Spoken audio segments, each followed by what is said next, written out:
So you're buying a gaming PC from a big box store. How do you sort out the awesome from the almost obsolete? And what kind of things should you look out for? Well, thanks to Cyberpower PC and Intel for sponsoring this video, we're going to talk about what to look for and look out for when buying a pre-built gaming PC off the shelf. And it happens right here, right now on Robeytech. We love gaming PCs, period. We love the big ones, the small ones, the ones that we built, and the ones that are built by others. And this is a dang good looking PC. The point is, we live in a pretty awesome era for the gaming PC where there are tons of options to choose from and tons of places where you can find them.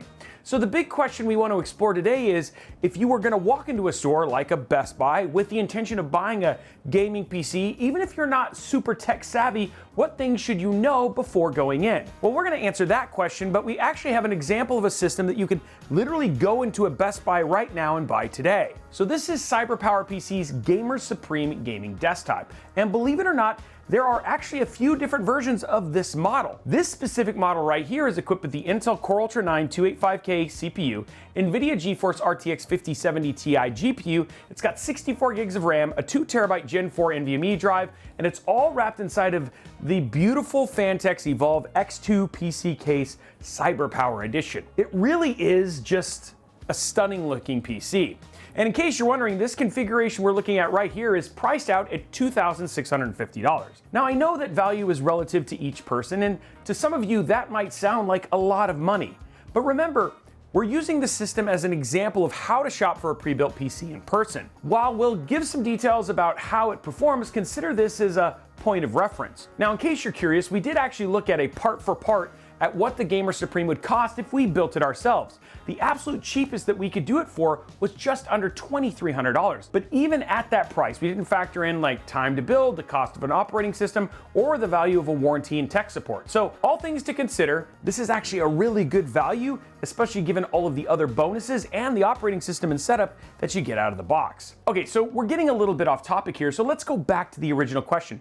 If you're gonna buy a gaming PC from a big box store, what do you look for? Well, the first question is this: since we're living in the age of the internet and you can literally find anything you could possibly want online, including a gaming PC, why go to a retail store? Are there actually pros to shopping in person? I suppose that depends on who you ask, but we actually like having the option of the brick and mortar experience for a few reasons, because it lets you get an idea of things like what kind of physical space you'll need for it to live on your desktop, for starters. While you can get an idea of this by measuring out the physical dimensions of the PC, which you can also find online, it's not the same as actually seeing it in person. Maybe you're one of those people that really loves your devices to match and you need to make sure the colors are just right.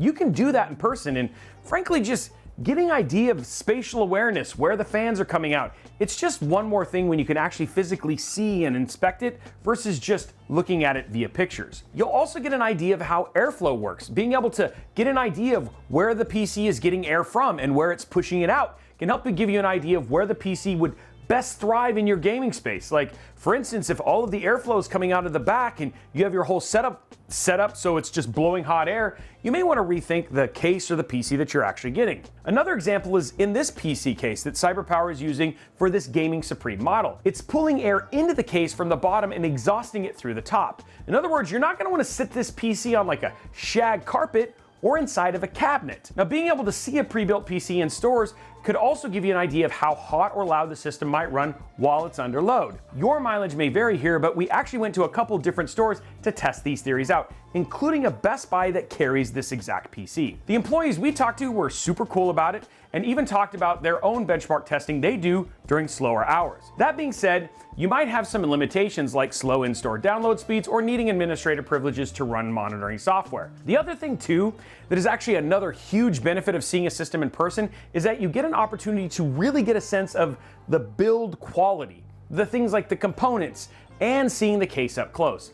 Look at things like how cable management is done or how well the panels fit on the actual case, and really get a sense of whether or not this system is worth your hard-earned money. Because let's face it, gaming PCs are not cheap to buy, but we've seen some pretty cheap ones that people have been duped into buying online because the picture looks nice, but then when you get it up close, yeah. The best way I can put this is that there's a difference between seeing someone's Instagram feed and meeting them in person. Everything you see online is curated, but what you get to see in person is truer to life. And who knows, maybe seeing them in person will make you fall in love and build a future with them, which is a little weird to think about from a gaming PC, but hey, every analogy breaks down somewhere. So now that we have a few whys, let's look at the whats. What do you look for? What do you look out for? And what makes for a solid pre-built gaming PC?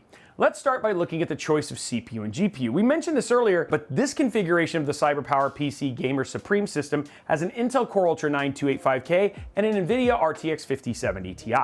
At the time of making this video, both of these are current generation components. Not only that, but they're really well matched for providing awesome gaming performance, especially at 1440p, which we'll talk about here in a minute. Now, we have seen situations where pre-built gaming PCs were basically putting older CPUs and pairing them with newer GPUs. This isn't always a bad thing, but sometimes an older CPU can bottleneck your GPU or box you into a motherboard platform that can't support future upgrades. That last part could also keep you from upgrading NVMe storage or from a GPU upgrade, depending on the generation of the PCIe slots or even the M.2 slots. And while you're at it, why don't you look at how much power the power supply is actually giving?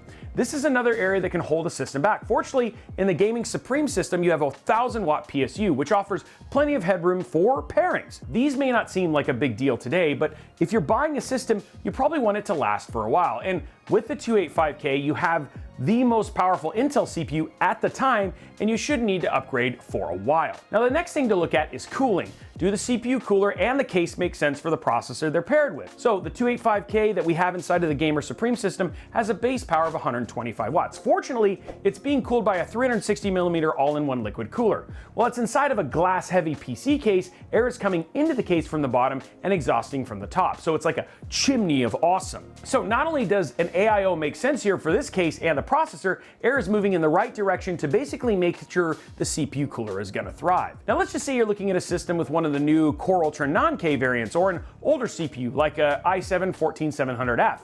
In these cases, these CPUs have a base power of like 65 watts, so like an air cooler will work fine for the CPUs as long as the PC case has the intake fans that can supply air directly to the cooler. I think the key part here, though, is that there's a little bit of homework you need to do to kind of understand your parts, because I will say sometimes the pressure of seeing something, you're like, it looks beautiful, and then not being able to break down if it's actually going to perform can kind of bite you in the butt. Honestly, we just want to make sure your PC isn't going to be a hot box for your components, which we have seen. So being able to actually get in there and run tests like Cinebench for your CPU temperatures and Furmark for your GPU temperatures can help you make a very good decision. And like I said, at Best Buy, we were able to do both. Let's be honest, if you're buying a gaming PC, you want to know whether or not the gaming PC can actually game. The good news is that for this configuration right here, this makes a killer combo for both 1080p and 1440p gaming performance at high visual settings. We're going to show some data on the screen here, starting with raw performance. In most of the titles we tested, we saw frame rates over 100 at both resolutions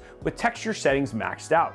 Keep in mind, these are the numbers without using NVIDIA's combination of secret sauces like DLSS, ray tracing, or frame generation. When we start piling these on, we get incredible gameplay performance and stunning visuals. And the performance hit with adding ray tracing into the mix with DLSS is really not felt in most titles. What's even better, especially if you're playing titles that make use of it, and it's a feature you want to use, is that the Cyberpower PC's Gaming Supreme has access to NVIDIA's DLSS 4 multi-frame generation. This technology really kicks up the frame rates and can make for some amazing gaming experiences, especially given that the base frame rate is above 60 frames per second at 1440p, so you know it's gonna not only look and feel good, but perform well also. Maybe gaming isn't the only thing you're looking at doing with a machine like this. Maybe you're looking at it as a potential creator PC. Now the great news here is that we've seen that the 285K absolutely crushes in multi-core and multi-thread workloads. So if you need a system that can handle gaming and creator tasks, this one can certainly do both well. Okay, so let's just say you like everything you're hearing about the Gamer Supreme system, and then it matches what you're looking for in a gaming PC. But something inside of you is asking, Robey, what if this precious PC comes home and something goes wrong? Who am I gonna call? Well, for starters, yes, and I have to make the obvious joke, don't call the Ghostbusters. You can, however, call Cyberpower PC because Cyberpower PC systems sold in stores like Best Buy come with a 1-year parts and labor warranty as well as lifetime tech support. This is one of those peace of mind things that you don't necessarily get with PC DIY. If something goes wrong with a PC you've built, it's up to you to troubleshoot, to contact support, and make the claim to the manufacturer. So again, there's a value in buying a pre-built gaming PC because one place to get everything fixed. Okay, so let's walk back everything that we talked about and put a bow on this guide to buying a gaming PC from a big box store. If you're going to buy a PC from a store like Best Buy, thing number one, go see it in person.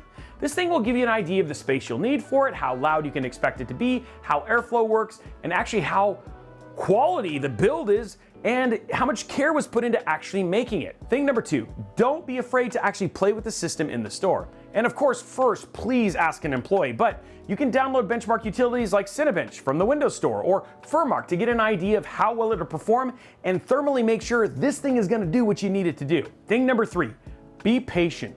Do a little research to make sure what you're getting are new parts or that the parts inside would allow you to upgrade your PC in the future. And thing number four, make sure that your CPU and GPU are set up for success with the right kind of cooling in the case. There are definitely more tips and tricks to shopping in store for a gaming PC, but we need to wrap this video up here. But if you have additional ideas, please let us know down in the comments below so other people can learn from your experiences. Again, we want to say thank you to both Intel and Cyberpower PC for sponsoring this video, but we want to know what you think too. Do you like the option of shopping in store to see a PC before you buy it? And if you have done that, what was your experience like? And do you think it helped? Thing number two, if you actually ended up buying this PC, this one right here, what did you actually think of it? And number three, if you purchased a gaming PC from a retailer like Best Buy, what tips do you have for new shoppers? Again, let us know all of that down in the comments below. Now, while you're down there, go ahead and slap that subscribe button, whip that like button, and ring that notification bell so that you get a notification each and every time we post videos like this, either here on Robeytech or over at Robeytech Live. And if you want to know more about the Gamer Supreme or other systems from Cyberpower PC, make sure you click on the link down in the description. Also, if you want to continue the conversation, head on over to discord.gg/Robeytech. It's an amazing place to talk to other tech and PC enthusiasts about these very same things. And you know what? You might just make a friend. Also, make sure you follow us on all the other socials at Robeytech, absolutely everywhere. If you've made it this far in the video, thank you so much for watching, and we look forward to seeing you on the next one.